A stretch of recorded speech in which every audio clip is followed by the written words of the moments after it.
Shalom, saudara dan saudariku seiman. Pernahkah Anda mendengar istilah kalistung?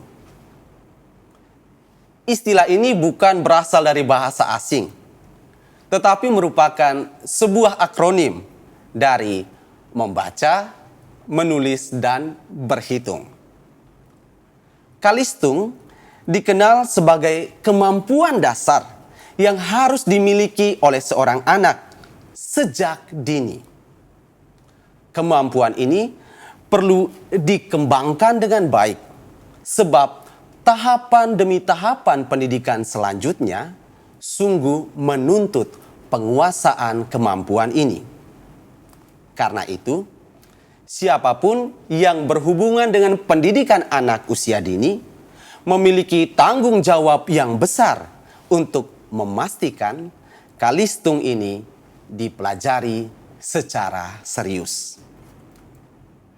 Saudara dan saudariku seiman, Injil Matius bab 18 ayat 21 sampai dengan ayat 35 adalah dasar refleksi kita pada hari ini. Injil ini kiranya menyinggung pula salah satu kemampuan tadi, yakni berhitung. Tetapi dari sudut pandang yang sedikit berbeda. Bila mana dalam pendidikan formal, kemahiran berhitung harus selalu ditingkatkan, dalam pendidikan pengampunan Allah, kemahiran ini malah harus diabaikan begitu saja.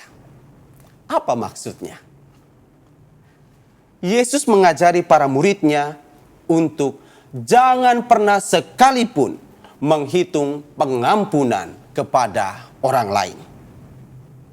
Bermula dari pertanyaan Petrus, sampai berapa kalikah aku harus mengampuni saudaraku? Sampai 7 kali? Yesus menjawabnya dengan sebuah pernyataan sekaligus perumpamaan. Bukan sampai 7 kali, melainkan sampai 70 kali 7 kali. Pernyataan Yesus ini tentu tidak bisa diartikan begitu saja sebagai suatu bentuk perkalian sederhana. Tetapi makna sejatinya terdapat dalam perumpamaan tentang raja dan hamba-hamba yang berhutang. Secara ringkas, perumpamaan ini berkisah bahwa raja menghapus semua hutang dari seorang hamba di saat hamba itu memohon pengampunan daripadanya.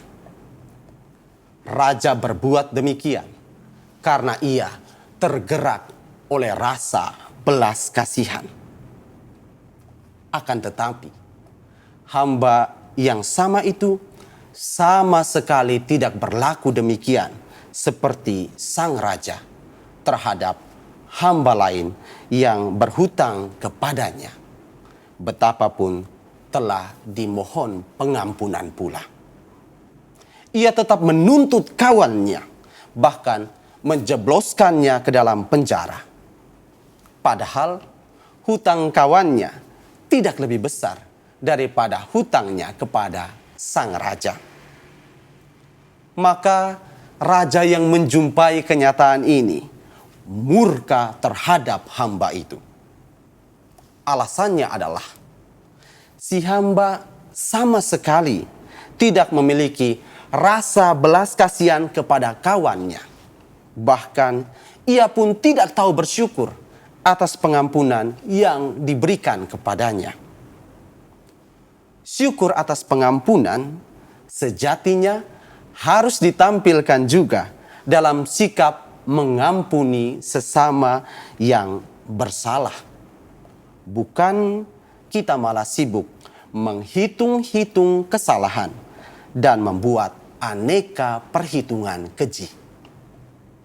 Adapun teladan utama untuk penghayatan kebajikan pengampunan ini adalah Allah sendiri, sosok raja dalam perumpamaan tadi. Allah selalu kaya akan belas kasihan dan tidak pernah jemu untuk mengampuni siapapun.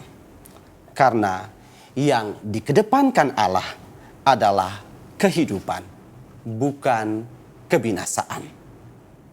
Pengampunan selalu berdaya menghidupkan.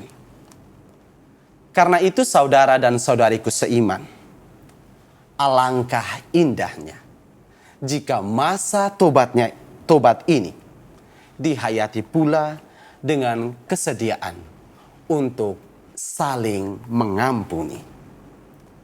Jangan membebani diri kita dengan ketegaran hati untuk menyimpan kesalahan orang lain hingga menjadi suatu dendam kesumat. Ingatlah pepatah ini. 1000 kawan terlalu sedikit. 1 musuh terlalu banyak. Maka mari kita bergerak untuk mendekatkan sesama yang jauh dan makin merekatkan sesama yang telah dekat. Tuhan memanggil kita untuk bersaudara, bukan berperkara satu sama lain. Tuhan memberkati.